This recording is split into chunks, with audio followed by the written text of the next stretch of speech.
10 अक्टूबर 2004 शाम के लगभग 7:30 बज रहे थे।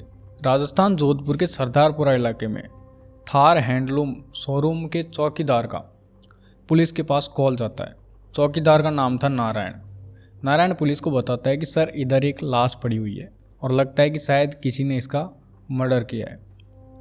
पुलिस तुरंत वहाँ पर पहुँचती है। पुलिस जब पहुँचती है तो पुलिस देखती है कि आसपास बहुत सारे लोग ऑलरेडी इकट्ठा हो चुके थे और सब आपस में बातें कर रहे थे। सबके मन में एक ही सवाल था, आखिर कौन है ये आदमी और इसे किसने मारा होगा। पुलिस वहाँ पहुँचने के बाद में पहले तो पूरी तरीके से क्राइम सीन की जांच पड़ताल करती है। जितने भी विजुअल थे सब देखती है वहाँ पर जा कर के कि आखिर कोई क्लू हमको यहाँ से मिले, कोई सबूत मिले, कोई ऐसी चीज़ मिले जिससे हमको इसके बारे में थोड़ा अता पता लग सके। लेकिन पुलिस को वहाँ पर तो कुछ मिलता नहीं है। उसके बाद में पुलिस उस बॉडी को उठा करके मॉर्चुरी में रखवा देती है। चूँकि अभी तक पुलिस के पास कोई कॉल भी नहीं आया था कि किसी के घर से कोई लापता है या फिर कोई जान पहचान वाला जो ढूंढता वो उसको आए, ऐसा कुछ हुआ नहीं था। पुलिस सिर्फ यही सोच रही थी कि आखिर ये है कौन, और उसके पास कोई मोबाइल फ़ोन भी नहीं था। बात 2004 की है, उस वक्त मोबाइल फ़ोन होना एक आम बात नहीं थी, हर किसी के पास यूजुअल नहीं थी ये चीज़।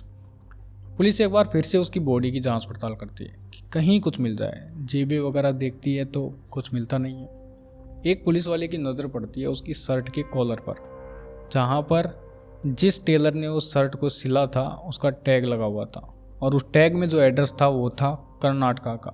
यानी कि जो बॉडी मिली थी वो मिली थी जोधपुर के अंदर, लेकिन जो शर्ट पहनी हुई थी वो सिली गई थी कर्नाटक के अंदर, कर्नाटक के नागलपुर गांव में। अब पुलिस इसी क्लू के बेसिस पर कर्नाटक पहुंचती है। उस टेलर के पास जाती है जिसका कि टैग लगा हुआ था। अब पुलिस उस टेलर को फ़ोटो दिखाती है कि ये व्यक्ति है जो कि जोधपुर के अंदर मरा हुआ पाया गया। टेलर कहता है कि जी हाँ, ये तो हमारे गांव का आदमी है, इसका नाम गंगप्पा है।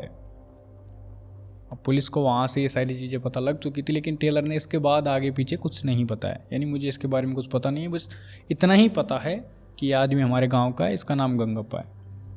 पुलिस गंगप्पा के घर पहुंचती है, आसपास के लोगों से पूछताछ करती है तो आसपास के लोग बताते हैं कि ये तो बसप्पा के साथ राजस्थान गया था। पुलिस बसप्पा के बारे में पूछती है तो पता लगता है कि बसप्पा एक नहीं बल्कि दो हैं, यानी कि दो लोग हैं जिनका नाम बसप्पा है, और दोनों के दोनों भाई हैं।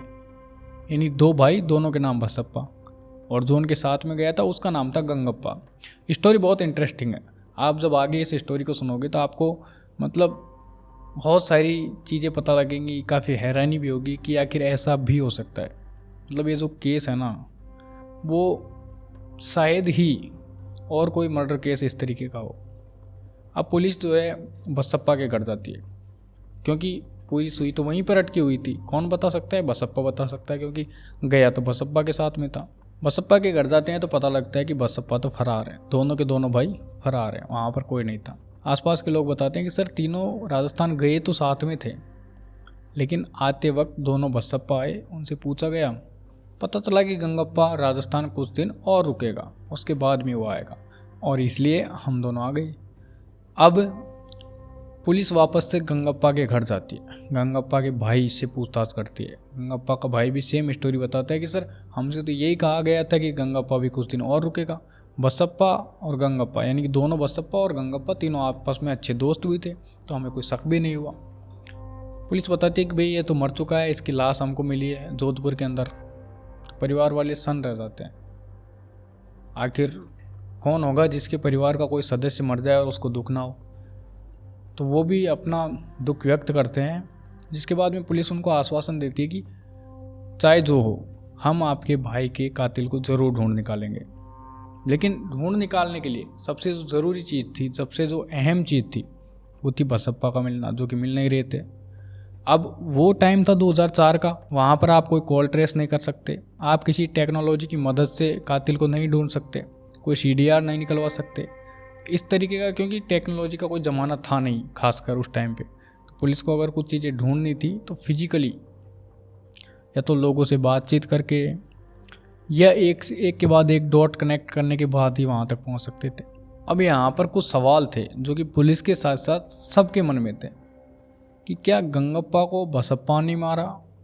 अगर उन्होंने मारा तो भाई ऐसा क्या हुआ होगा जिसकी वजह से उन्होंने उसका मर्डर किया, या फिर अगर उन्होंने नहीं मारा तो फिर वो फरार क्यों है। और हो सकता है कि शायद गंगप्पा ने खुद ने आत्महत्या कर ली हो, सुसाइड कर लिया हो।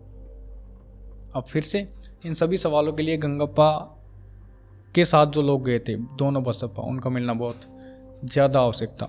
अब पुलिस इसी जद्दोजहद में लग जाती है, पूरा फोकस लगा करके कि किसी तरीके से दोनों बसप्पाओं को पकड़ा जाए, कहीं से भी पकड़ा जाए, तभी ये केस, इस केस की इन्वेस्टिगेशन सब आगे बढ़ पाएगी, अन्यथा हम यहीं पर अटके रह जाएंगे। अब पुलिस बहुत मशक्क़त करके, मेहनत करके किसी तरीके से दोनों बसप्पा भाइयों को अरेस्ट कर लेती है। अरेस्ट करने के बाद में उनसे पूछताछ की जाती है कि भाई आप 3 लोग साथ गए थे राजस्थान, जिसमें से आप दोनों भाई और एक गंगप्पा था। आप दोनों तो लौट आए लेकिन गंगप्पा नहीं लौटा, और जब वो लौटा तो लाश बन करके लौटा। तो मतलब भाई पूरी कहानी है क्या आखिर? क्या तुमने उनका मर्डर किया या किसी और ने उनका मर्डर किया? क्या है कहानी? अब चूँकि दोनों को पुलिस अरेस्ट कर चुकी थी तो उनको समझ आ चुका था कि अब यहाँ से अपना बचना मुश्किल है। तो फिर वो दोनों मिलकर के पुलिस को सच बताते हैं। अब सच क्या था? दोनों बसप्पा और गंगप्पा आपस में दोस्त थे। बसप्पा की एक बहन थी और उस बहन का जो पति था ना, वो थोड़ा दिमागी तौर पर मेंटली स्टेबल नहीं था। मतलब एक तरीके से आप पागल की श्रेणी में उसको रख सकते हैं। अब दोनों भाई चाहते थे कि मेरी बहन की ज़िंदगी ख़राब ना हो, किसी दूसरे लड़के को देख करके इसकी शादी करा दी जाए। अब इसी चिंता को लेकर के वो जाते हैं गंगप्पा के पास। अब गंगप्पा कहता है कि भाई ठीक है, मैं तुम दोनों की बहन की जो शादी है ना करवा सकता हूँ, मेरे पास एक आइडिया है। पूछते हैं क्या? तो गंगप्पा के पास में एक लड़की रहती थी नंदा जैन नाम की, उसकी शादी हुई थी राजस्थान के बाड़मेर में। तो गंगप्पा को लगा कि यार इनकी बहन की शादी भी हम राजस्थान में करवा सकते हैं। तो कहता है कि राजस्थान में लड़का ज़रूर मिलेगा, राजस्थान चलते हैं, वहाँ से आपकी बहन के लिए एक अच्छा दूल्हा ढूंढेंगे, शादी करवा देंगे। दोनों राजी हो गए। तीनों मिलकर के राजस्थान के बाड़मेर के लिए रवाना हो जाते हैं। बाड़मेर आकर के वो रुकते हैं अशोक कुमार जैन के घर पे। अशोक कुमार जैन वही लड़का जिसकी कि गंगप्पा के पड़ोस में जो लड़की रहती थी नंदा जैन, जिसकी शादी करवाई थी। तो वहाँ जाकर के अशोक कुमार जैन के घर रुकते हैं। नंदा जैन वहाँ पर ऑलरेडी मौजूद थी। नंदा से वो पूछते हैं कि भाई इन दोनों की बहन के लिए ना एक दूल्हा चाहिए, लेकिन नंदा इस बारे में मना कर देती है कि मैं इसमें आपकी हेल्प नहीं कर सकती, मुझे नहीं पता कि कहाँ पर दूल्हा मिलेगा वगैरह, आप चाहें तो ढूंढ सकते हो खुद से, हाँ मैं तुम्हारे रुकने की व्यवस्था ज़रूर कर सकती हूँ।